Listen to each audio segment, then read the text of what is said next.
Hello.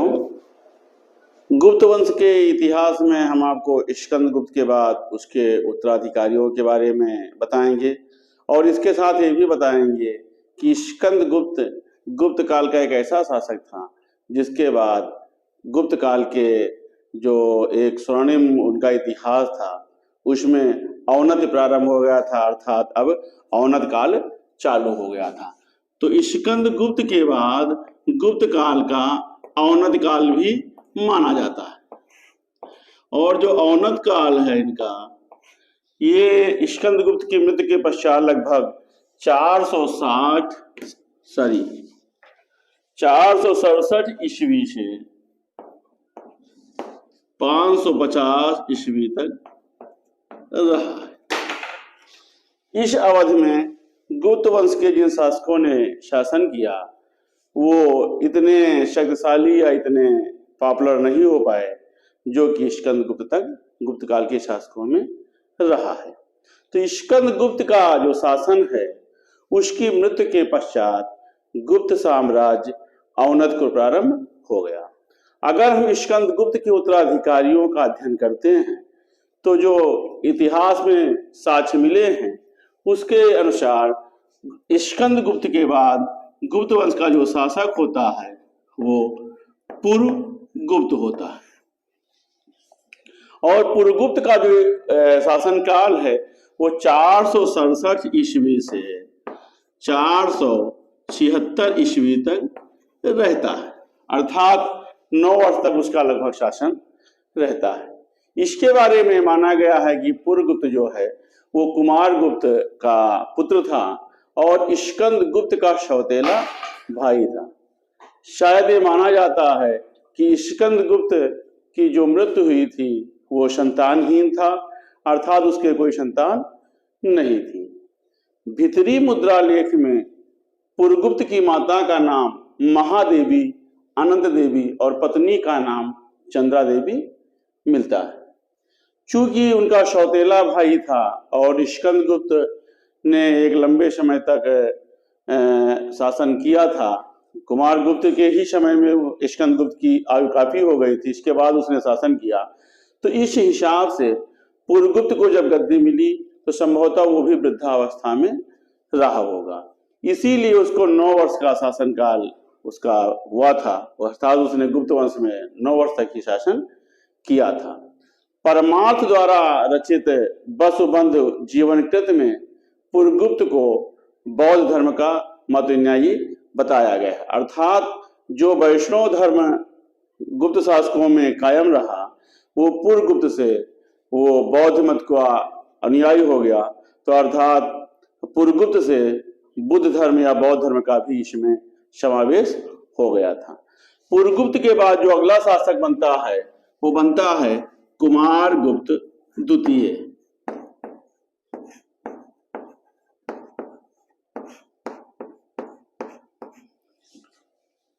Kumaragupta द्वितीय को जो है माना गया है, इसका जो इतिहास है वो सारनाथ के स्तंभ लेख से मिलता है और उसका जो शासन है वो 154 गुप्त संवत या 473 ईस्वी का जो लेख मिला है उसमें इसका इतिहास वर्णित है, लेकिन उस समय संभवतः गद्दी पर नहीं रहा होगा और पुरगुप्त के शासन काल का ही इसका इतिहास का वो 473 ईस्वी का जो लेख मिलता है उस आधार पर यह माना जाता है कि वो पुरगुप्त के अधीन कोई सामंत शासक या किसी क्षेत्र का शासक रहा होगा, क्योंकि सारनाथ के लेख में इसे भूमि रक्षक कुमारगुप्त बताया गया है। इस हिसाब से इसको महाराजा की पदवी नहीं दी गई है, इसलिए ऐसा माना गया है कि ये स्वतंत्र शासक न होकर के पुरगुप्त के अधीन कोई गोप्ता या कोई सामंत शासक रहा होगा और सारनाथ के क्षेत्र में उसके प्रतिनिधि के रूप में वहां पर शासन करता रहा होगा। तो इसके शासन के बारे में कोई विशेष जानकारी नहीं प्राप्त होती है। फिर जो नंबर आता है वो आता है बुद्ध गुप्त का।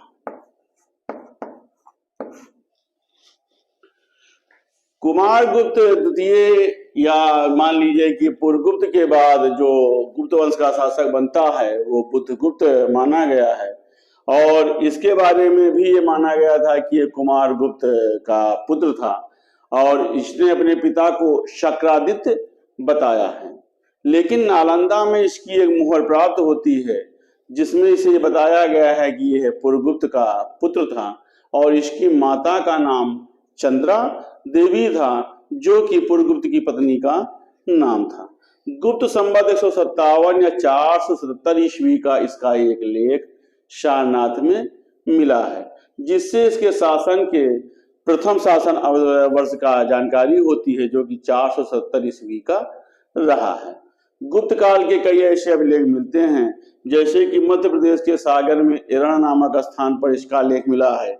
इसी प्रकार से उत्तरी बंगाल के दामोदरपुर और पहाड़पुर से भी इसके ताम्रपत्र मिले हैं। इसमें इसकी गुप्त संवत की 2 तिथियों का उल्लेख है और दामोदरपुर ताम्रपत्र में इसे परम भट्टारक महाराजाधिराज कहा गया है। इसके अलावा बुद्धगुप्त की कुछ चांदी के सिक्के भी प्राप्त हुए हैं जिस पर कि इसके शासन काल की अंतिम तिथि 495 ईस्वी या 175 विक्रमी संवत उत्कीर्ण है।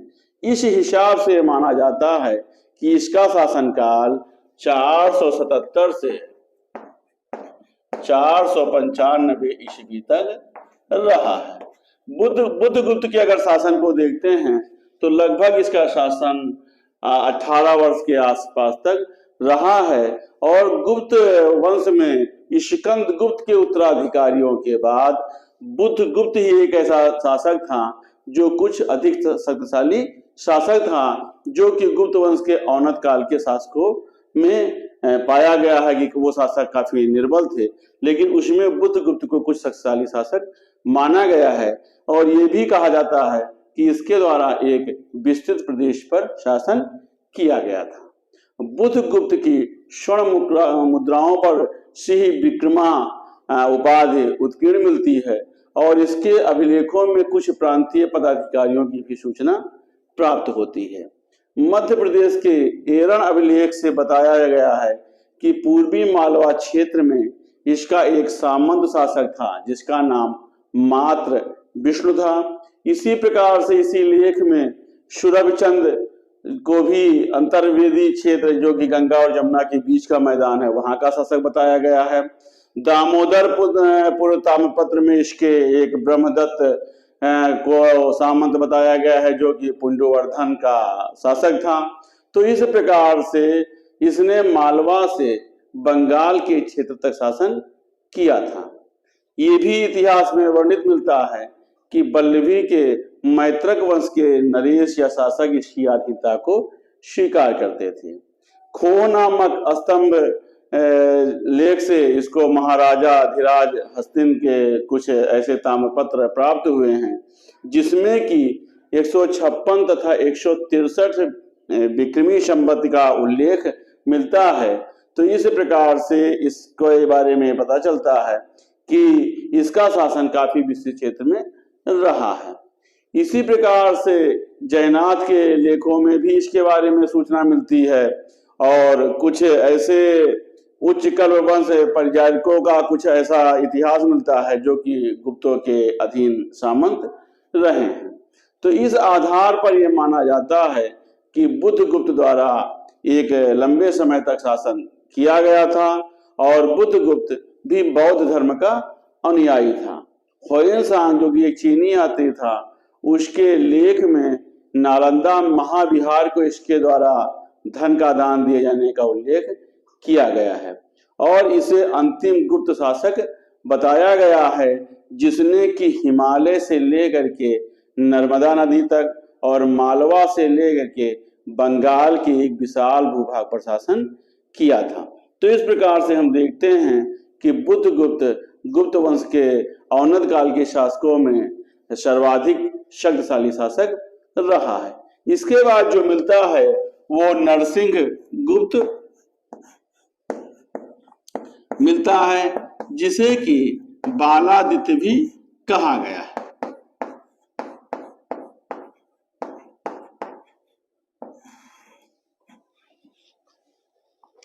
ये बुद्धगुप्त का छोटा भाई था जो कि बुद्धगुप्त के बाद जो है गुप्तों की गद्दी पर बैठता है। लेकिन इतिहास में ऐसा मिलता है कि बुधगुप्त की मृत्यु के पश्चात गुप्त साम्राज्य 3 राज्यों में बट गया था और नरसिंह गुप्त बालादित्य को मगध क्षेत्र प्राप्त हुआ था, अर्थात ये मगध का शासक रहा है। बाकी जो क्षेत्र थे वो मालवा वो भानुगुप्त के अधीन था। इसी प्रकार से बंगाल का जो भाग था वो वैन्यगुप्त के अधीन था। भीतरी मुद्रा लेख में नरसिंह गुप्त की माता का नाम महादेवी चंद्रा देवी मिलता है और भानुगुप्त तथा वैन्यगुप्त के साथ इसके संबंध के बारे में कोई जानकारी नहीं प्राप्त होती है। लेकिन ये पता चलता है कि वैन्यगुप्त और भानुगुप्त से ये शक्तिशाली शासक था और इसके शासनकाल में गुप्त वंश के शासक का या शासन का जो केंद्रीय भाग था वो मगध के अधीन था। इसकी जो सबसे बड़ी उपलब्धि है वो हूणों को पराजित करने की है। बालादित्य द्वारा हूणों को पराजित किया गया था।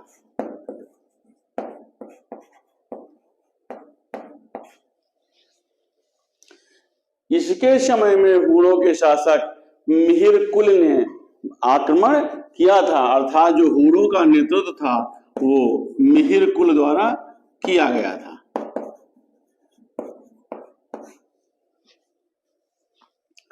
मिहिरकुल को काफी क्रूर और आतताई शासक माना गया है और ये माना जाता है कि मिहिरकुल जो कि हूणों का नेता था उसने मगध के राजा बालादित्य पर आक्रमण किया था, किंतु उस युद्ध में परास्त हुआ था और बालादित्य द्वारा उसे बंदी बनाया गया था। किंतु अपनी माता के कहने पर उसके द्वारा मिहिरकुल को मुक्त कर दिया गया था। इतिहास में बालादित्य के इस कार्य को काफी मूर्खतापूर्ण माना गया है, क्योंकि हूणों को जो कि एक बहुत ही क्रूर जाति थी उसे परास्त करके उसके सेनापति को बंदी बना करके छोड़ देना बाद में हूणों के भारत पर प्रभाव को दर्शाता है। कहीं कहीं इतिहास में ये भी वर्णित मिलता है कि मिहिरकुल द्वारा जब मगध पर आक्रमण किया गया था तो नरसिंह बालादित्य राज्य को छोड़ करके भाग गया था और उसके सैनिकों ने अपने राजा के बिना अपने युद्ध का संचालन किया था और मिहिरकुल को परास्त करके बंदी बना लिया था। फिलहाल इतिहास में इसे बालादित्य की हूणों पर विजय कहा गया है। नरसिंह गुप्त बालादित्य बौद्ध धर्म का अनुयायी था और बौद्ध विद्वान वसुबंध के द्वारा ये दीक्षित हुआ था, उनका शिष्य था। अपने शासनकाल में इसके द्वारा अपने राज्य के स्तूप और विहारों को सुसज्जित कराया गया था। ह्वेनसांग परमार्थ तथा अर्थमंजरी मूलकल्प के लेखक ने इसके बौद्ध प्रेम को अपने साहित्य में दर्शाया है। बौद्ध विद्वान वसुबंध की मृत्यु भी बालादित्य के शासनकाल में ही हुई थी। नालंदा के मुद्रा लेख में नरसिंह गुप्त को परम भागवत कहा गया है। इससे पता चलता है कि बौद्ध धर्म का अनुयायी होने के बाद या बौद्ध धर्म को अंगीकारने के पश्चात भी उसने अपने पूर्वजों के समान परम भागवत की उपाधि को धारण किया था। इसके बाद गुप्त वंश में जो अगला नाम मिलता है वो भानुगुप्त का मिलता है, जिसे कि मैंने आपको बताया है कि वो बालादित्य के समय में जो गुप्त साम्राज्य 3 राज्यों में बटा था उसका शासन था। भानुगुप्त का जो इतिहास है वो एरन के एक पत्थर के स्तंभ से मिलता है और उसे 510 ईस्वी का उल्लेख है। इस प्रकार से इसके बारे में कोई बहुत विशेष जानकारी नहीं मिलती है। इसी प्रकार से इसके शासनकाल का एक मातृ विष्णु जो बुधगुप्त का सामंत था, उसका जो छोटा भाई था धन विष्णु, उसने बाद में हूण नरेश तोरमाड़ की अधीनता को स्वीकार कर लिया था। इसका उल्लेख एरन में बाराह की एक प्रतिमा प्राप्त होती है उसमें प्राप्त होता है। तो इस प्रकार से हम देखते हैं कि भानुगुप्त के बारे में कोई अधिक जानकारी नहीं मिलती है और कुछ इतिहासकारों का मत है कि भानुगुप्त स्वतंत्र शासक नहीं था। गुप्तों के अधीन ये कोई स्थानीय शासक रहा होगा, जिसे इसी कारण इसको राजा कहा गया है। और ये भी माना गया है कि हुरों के साथ युद्ध करते हुए शायद ये वीरगति को प्राप्त हुआ था। फिलहाल गुप्तों के शासन में इसके बाद जो सबसे लास्ट नाम मिलता है वो कुमारगुप्त तृतीय का मिलता है। कुमारगुप्त तृतीय गुप्त वंश का सबसे अंतिम शासक सिद्ध होता है। इसके बाद से भारत में गुप्तों का इतिहास समाप्त हो जाता है। नालंदा से एक मुद्रा लेख प्राप्त हुआ है जो कि विष्णुगुप्त का लेख है, और विष्णुगुप्त को कुमारगुप्त तृतीय का ही पुत्र माना गया है, जिसके आधार पर यह पता चलता है कि 550 ईस्वी तक इसका शासन रहा है। इसके बाद गुप्त साम्राज्य पूरी तरह से छिन्न भिन्न हो गया था। तो हम देखते हैं कि स्कंदगुप्त के बाद ये इतने ऐसे शासक होते हैं जिनके द्वारा गुप्त वंश में शासन किया गया था, लेकिन बालादित्य और बुद्धगुप्त के इतिहास को छोड़ करके कोई एक ऐसा इतिहास नहीं प्राप्त होता है जिसके बारे में गुप्तों के स्वर्णिम इतिहास से उनकी तुलना की जा सके। अब प्रश्न जो उठता है, जो आज का टॉपिक है, उसका जो सबसे मुख्य प्रश्न है कि एक ऐसा शासन जिसने लगभग 250 साल तक इस देश पर शासन किया था और किस कारण उस शासन का विनाश हो जाता है। जब हमने भारत के इतिहास में गुप्तों के शासन के बारे में अध्ययन किया तो ये पाया कि 2 शताब्दियों तक या 200 साल तक भारत पर शासन करने वाले स्वर्णिम इतिहास के शासक स्कंदगुप्त की मृत्यु के पश्चात गुप्तों का पतन चालू हो जाता है, और स्कंदगुप्त के उत्तराधिकारियों में कोई ऐसा शासक नहीं मिलता है जो कि गुप्तों के इतिहास को सुरक्षित रख सकता, और धीरे धीरे इनका एक स्वर्णिम इतिहास समाप्त हो जाता है।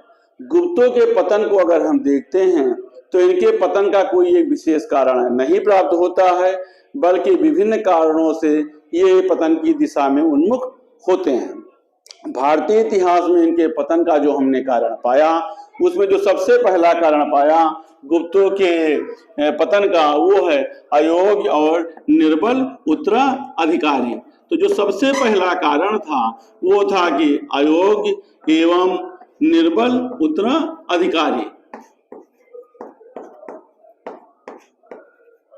इसके बाद जो हमने गुप्तों का शासन का जो पतन का जो दूसरा कारण पाया, वो हमने पाया कि इनके यहाँ शासन व्यवस्था का एक संघात्मक रूप था। शासन का संघात्मक रूप।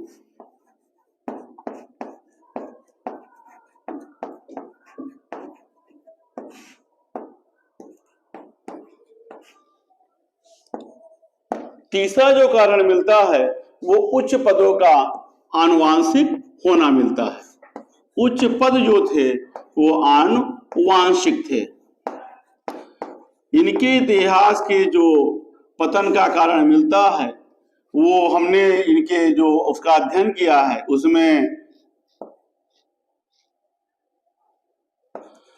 6 कारण ऐसे मिलते हैं जो गुप्तों के साम्राज्य के पतन का कारण बनते हैं। चौथा जो है वो है सामंत या सीमा के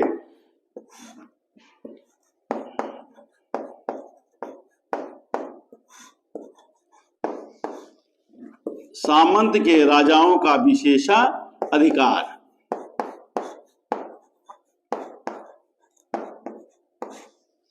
अगला जो मिलता है वो है बाह्य आक्रमण।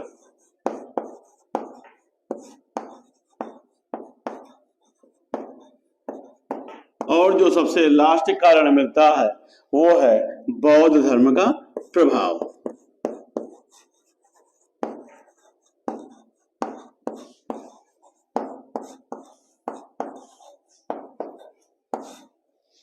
तो गुप्तों के शासन या साम्राज्य के पतन के ये 6 कारण ऐसे मिलते हैं जो कि इनके इतिहास का अगर अध्ययन करते हैं तो यही 6 कारण ऐसे होते हैं जो गुप्तों के विशाल साम्राज्य को पतन की ओर ले जाते हैं। जो सबसे पहला कारण मैंने आपको बताया, अयोग्य एवं निर्बल उत्तराधिकारी अधिकारी। गुप्त साम्राज्य के पतन का जो सबसे पहला या तत्कालिक कारण था वो स्कंदगुप्त के बाद हम देखते हैं कि गुप्त साम्राज्य में स्कंदगुप्त के बाद कोई ऐसा शासक, योग्य शासक या कुशल शासक नहीं होता है जो गुप्तों के विशाल साम्राज्य को संभाल पाता।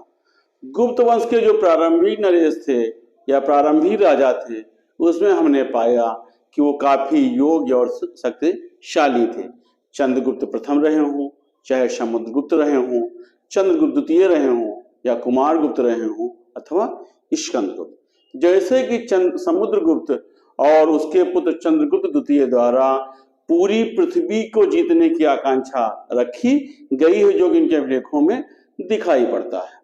इसी प्रकार से कुमारगुप्त द्वारा भले ही कोई बहुत बड़ी विजय नहीं प्राप्त की गई हो, लेकिन अपने पूर्वजों के विशाल साम्राज्य को उसके द्वारा अक्षुण्ण बनाए रखा गया था। अर्थात वो भी एक ऐसा पराक्रमी शासक था जिसके समय में उसने अगर कोई वृद्धि नहीं की तो साम्राज्य में कोई भी उसके द्वारा हानि नहीं हुई। उसी के समय में पुष्यमित्र और हुणों के आक्रमण हुए थे जिसमें कि वो सब परास्त भी हुए थे। तो इस प्रकार से हम देखते हैं कि कुमारगुप्त, स्कंदगुप्त ऐसे शासक थे जिन्होंने युद्ध में भी विजय प्राप्त की थी और विदेशी आक्रमणों को निष्प्रभावी किया था। इसके बाद हम देखते हैं कि स्कंदगुप्त के बाद जो गुप्त राजा होते हैं उनमें वो कार्यकुशलता नहीं पाई जाती।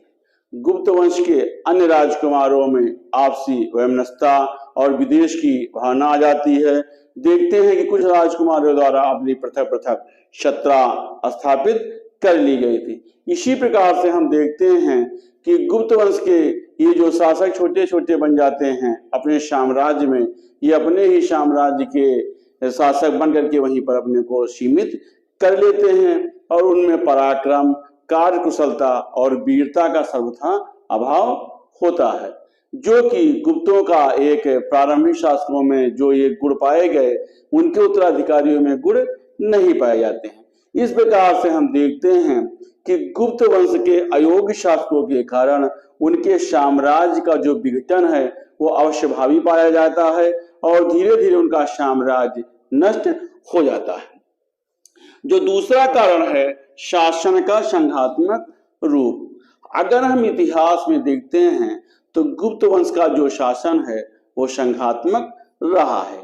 उनका जो साम्राज्य है वह कई छोटे छोटे सामंत क्षेत्रों में बटे थे।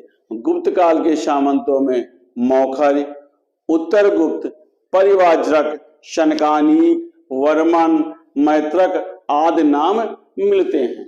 इन वंश के शासकों ने महाराजा की उपाधि को धारण किया था। स्थानीय राजाओं और गणतंत्रों को गुप्त शासकों द्वारा पर्याप्त स्वतंत्रता दी गई थी। गुप्त वंश के शासन में हम देखते हैं तो गुप्त शासक अनेक छोटे छोटे राजाओं का एक राजा होता था और उसने अपने सामंत और प्रांतीय शासकों को अपने अपने क्षेत्र में पर्याप्त स्वतंत्रता प्रदान कर रखी थी। प्रशासन के जो सामंत हैं धीरे धीरे जब ये अपने साम्राज्य में स्थिरता के साथ बैठ जाते हैं तब वो केंद्रीय सत्ता के जब तक अधीन रहते हैं जब तक कि केंद्रीय सत्ता मजबूत रहती है। अर्थात वो गुप्त वंश के केंद्रीय शासन में तब तक रहते हैं जब तक कि उनके राजा शक्तिशाली होते हैं, तब तक वो अपने को दबा मानते हैं।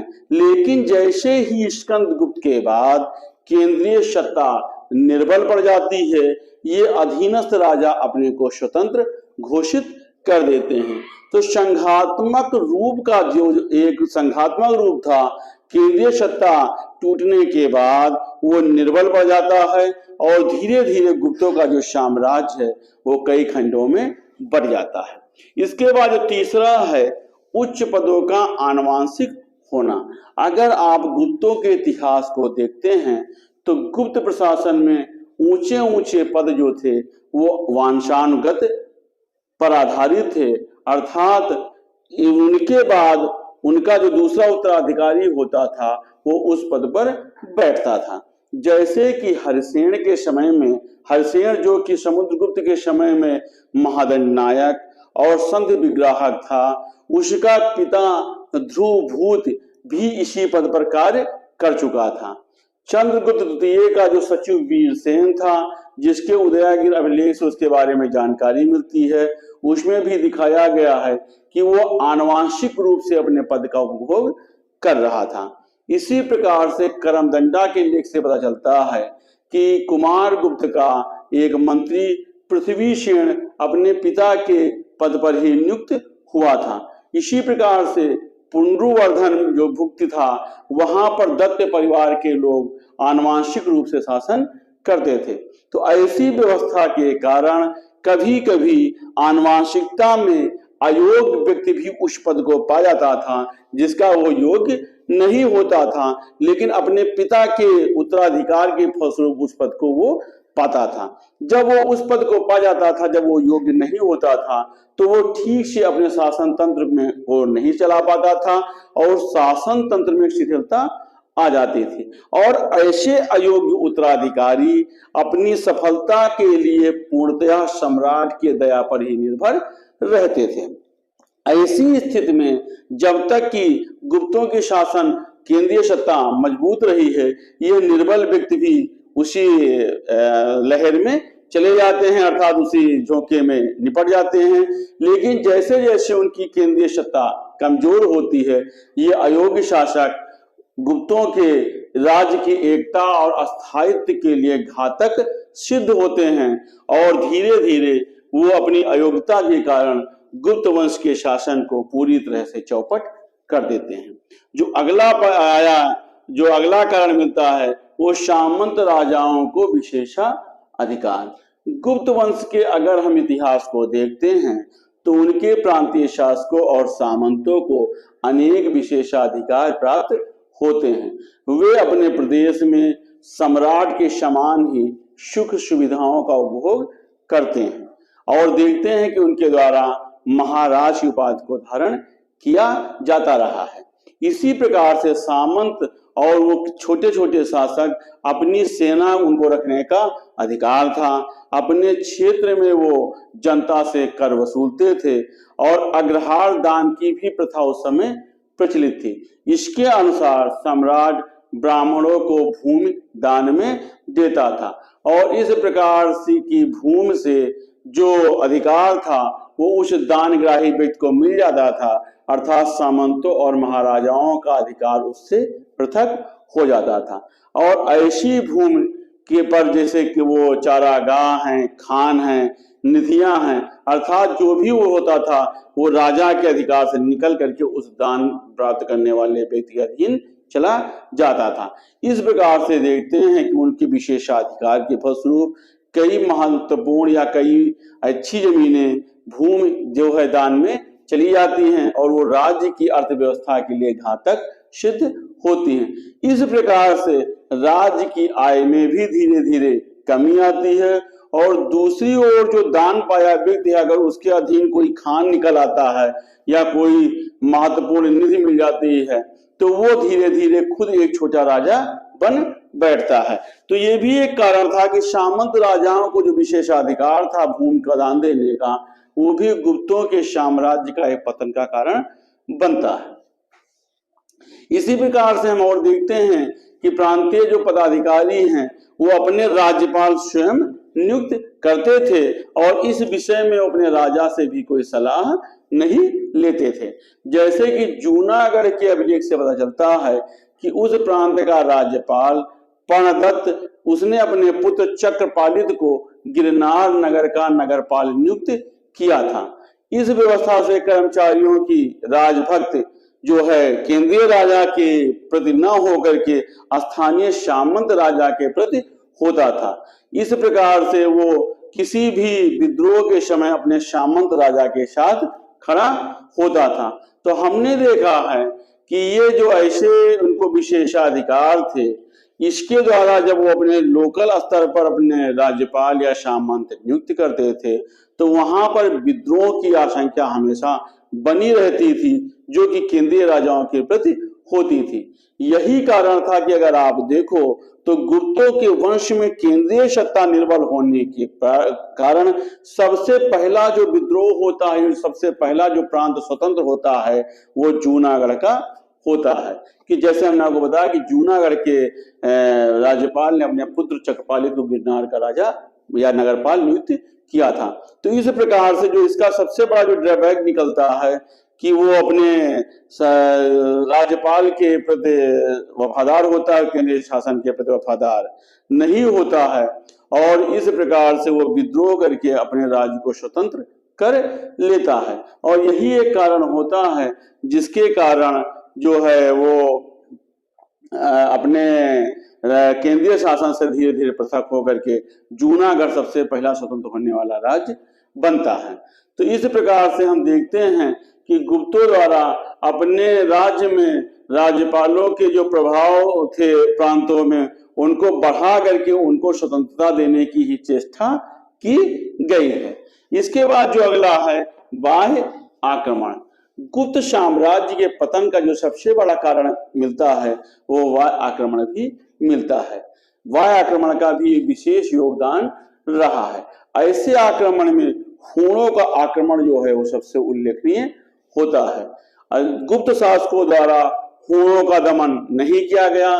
स्कंदगुप्त ने यद्यपि हूणों को परास्त किया था, लेकिन सिंध नदी घाटी को जीत करके उत्तर पश्चिमी सीमा को उसके द्वारा पूर्णतः सुरक्षित रखने का कार्य नहीं किया गया था, और एक अस्थायी रूप से या तत्कालीन रूप से हूणों के संकट को टाला गया था। लेकिन बार बार हूणों के आक्रमण के कारण गुप्त शासकों ने रोकने में कोई ठोस योजना नहीं बनाई, और धीरे धीरे हूण जो है गुप्त साम्राज्य के पतन का कारण बनते रहे हैं, और हूणों द्वारा गुप्त साम्राज्य में घुसपैठ जारी रखी गई है। एरन के अभिलेख से पता चलता है कि हूण नरेश तोरमाड़ ने 500 ईस्वी के आसपास के प्रदेशों में सीमावर्ती प्रदेशों को जीत करके अपने अधिकार में कर लिया था, और तोरमाड़ की अधीनता गुप्त वंश के कई सामंत जैसे कि धन विष्णु और एरण के राज्यपाल मातु विष्णु का जो भाई था धन विष्णु उसने स्वीकार कर लिया था। इसी प्रकार से तोरमाड़ के पुत्र मिहिरकुल द्वारा भी आक्रमण किया जाता है, और उसके आक्रमण के समय हूणों की शक्ति और अधिक बढ़ जाती है, जो कि नरसिंह गुप्त बालादित्य के समय में आक्रमण करता है और परास्त होता, उसे बंदी बना लिया जाता है। लेकिन नरसिंह गुप्त बालादित्य द्वारा घोर अदूरदर्शिता का परिचय देते हुए अपनी माता के कहने से उस भयंकर पूर्व आतताई शत्रु को मुक्त कर दिया जाता है, जो बाद में फिर धीरे धीरे से गुप्तों के साम्राज्य को अपने में समाहित करता है, उन पर आक्रमण करके उनको अपने में मिलाता चला जाता है। तो इतिहासकारों का ये है मानना है कि हूणों का एक क्रमबद्ध धीरे धीरे आक्रमण होता रहा, एक निर्धारित समय पर होता रहा, और उनका एक ठोस दमन नहीं किया गया, उनको हर बार आक्रमण हुआ और भगा दिया गया। तो इस प्रकार से हूणों के आक्रमण ने भी गुप्तों के साम्राज्य को काफी धक्का पहुंचाया था। इसी प्रकार से अगला जो कारण देखते हैं तो आप देखते हो कि लगभग 100 से 150 साल तक गुप्तों द्वारा ब्राह्मण धर्म या वैष्णव धर्म का जो है अनुयायी बना रहा गया, अर्थात प्रारंभिक जो गुप्त नरेश थे वो वैष्णव धर्म के अनुयायी थे, और इस कारण वो चक्रवर्ती सम्राट बनने की जो है आकांक्षा रखते थे। जैसे कि समुद्रगुप्त का जो आदर्शवाद था धरणबंध था, उसका पुत्र जो चंद्रगुप्त द्वितीय था उसका आदर्शवाद था कृत्सान विजयी पृथ्वी जया। इसी प्रकार से हम देखते हैं कि जब तक समुद्रगुप्त और चंद्रगुप्त द्वितीय द्वारा शासन किया गया, अपने राज्य में एक भरपूर विस्तार किया गया, लेकिन गुप्त शासक कुमार गुप्त प्रथम के समय में ही गुप्त परिवार पर बौद्ध धर्म की छाप पड़ने लगती है, और इस धर्म का परिणाम ये निकलता है कि जो गुप्त शासक पृथ्वी विजय की अपेक्षा रखते थे या पृथ्वी विजय की आकांक्षा रखते थे, धीरे धीरे वो पुण्य अर्जित करने में लग जाते हैं, और उनको पृथ्वी या साम्राज्य के विस्तार से ज्यादा पुण्य अर्जन करने की चिंता लगी रहती है और उनके द्वारा अपने राज्य में चैत्यों का निर्माण, विहारों को सजाने का कार्य अपना गौरव माना जाता है, जिससे कि वो बुद्ध के प्रति, बौद्ध धर्म के प्रति प्रिय होने लगते हैं। और इसी का कारण है कि वो युद्धों में अपने शत्रुओं का पूरी तरह से दमन नहीं करते हैं। 6ठी शताब्दी में हूण आक्रमण हो, चाहे आंतरिक कला हो, इन लोगों के द्वारा बौद्ध धर्म के कारण अहिंसा का जो भाव रखा गया, इसके कारण भी गुप्त साम्राज्य का विनाश हो जाता है। जिस समय की गुप्त साम्राज्य अपने पतन की ओर चल रहा था, ऐसे समय में जब बालादित्य और बुद्ध गुप्त शासक बनते हैं और उनको ये चाहिए था कि अपनी शक्तिशाली सेना के द्वारा अपने शासन को सुदृढ़ करते, मजबूत बनाते, लेकिन बुद्ध गुप्त और नरसिंह गुप्त बालादित्य द्वारा, इन राजाओं द्वारा बौद्ध धर्म को अंगीकार करके उनके प्रभाव में ही ये डूबे रहे हैं और इसके द्वारा उन्होंने अपनी सैनिक शक्ति का पूरी तरह से ह्रास कर दिया था और वो जो है राज्य विस्तार की आकांक्षा को पूरी तरह से भूल गए थे। जैसे कि हम देखते हैं कि जिस समय हूण नरेश मिहिर को द्वारा नरसिंह गुप्त बालादित्य पर आक्रमण किया जाता है, तो वो युद्ध किए बिना ही अपने राज्य को छोड़ देता है, लेकिन उसके सैनिकों द्वारा युद्ध लड़ा जाता है और हूण नरेश मिहिर को बंदी बना लिया जाता है। लेकिन उस समय बालादित्य आकर के फिर अपने को राजा मान करके उसको मुक्त कर देता है। तो इस प्रकार से गुप्तों की बौद्ध धर्म की अहिंसक नीति जो होती है वो उनकी सैनिक शक्ति को कुंठित करती है, जिसका कि विनाशकारी परिणाम होता है और उनका साम्राज्य धीरे धीरे पतन की ओर आ जाता है। बौद्ध धर्म के प्रभाव में आने के कारण बौद्ध संस्थाओं और विहारों को गुप्त शासकों द्वारा अत्यधिक धन और दान दिया जाता है, जिसके कारण उनका राजकोष जो है खाली हो जाता है या रिक्त हो जाता है। और इसी समय भारत में अनेक ऐसी शक्तियों का उदय होता है, जैसे कि थानेश्वर में वर्धन वंश का होता है, कन्नौज में मौखर वंश का होता है, कामरूप में धर्मन वंश का होता है और मालवा में यशोवर्मन या धर्मन का होता है और इनके द्वारा अधिकांश भागों को जीता जाता है। तो ये सब कारण ऐसे होते हैं जो कि इनके अहिंसात्मक नीति के कारण गुप्तों के शासन को नष्ट करते हैं। इसी प्रकार से उस समय यशोधर्मन का जो प्रादुर्भाव होता है, उससे पूर्वी भारत के अभियान में गुप्तों के साम्राज्य को पतन करके अपने साम्राज्य को बढ़ाता है। तो इस प्रकार से हम देखते हैं कि इन सभी 6 कारणों ने मिलकर के गुप्त साम्राज्य की उस शक्तिशाली नींव को हिला दिया था, जिसे कि चंद्रगुप्त द्वितीय और समुद्रगुप्त के द्वारा बनाया गया था और धीरे धीरे उनका अंततोगत्ता पतन हो जाता है। गुप्त साम्राज्य की अगर पतन की हम समीक्षा करते हैं तो हम पाते हैं कि गुप्त साम्राज्य के पतन में इन्हीं परिस्थितियों का योगदान रहा है, जो कि इससे पहले मौर्य साम्राज्य और उसके बाद मुगल साम्राज्य देखते हैं कि मिडिल भारत में हम अध्ययन करेंगे तो उनके साम्राज्य को धराशायी करने में सहायक रही है। गुप्त साम्राज्य का पतन प्राचीन भारत के इतिहास की एक महत्वपूर्ण घटना होती है और इसके साथ ही उस समय के भारत विभाजन और भारत के विकेंद्रीकरण की दिशा में भारत उन्मुख होता है। गुप्त राजाओं द्वारा अपने शासनकाल में भारत की प्राचीन संस्कृति और इतिहास का संजोए रखा गया और उनका जो इतिहास था वो सर्वाधिक गौरवशाली शासन था, लेकिन धीरे धीरे पतन होने के कारण इस साम्राज्य का पूरी तरह से विनाश हो जाता है और जिस इतिहास को हम हिंदू संस्कृति में स्वर्ण युग या क्लासिकल युग देखते हैं, वो धीरे धीरे से अपने ही कुछ कमियों के कारण आपस में विखंडित हो करके, जो कि एक विशाल राज्य हिमालय से समुद्र तक फैला था और मालवा से बंगाल तक फैला था, धीरे धीरे छोटे से राज्य में मगध तक सीमित होता है और इसके बाद इस साम्राज्य का पूरी तरह से अंत हो जाता है। तो ये आज के इतिहास में हमने गुप्त साम्राज्य के पतन का अध्ययन किया है।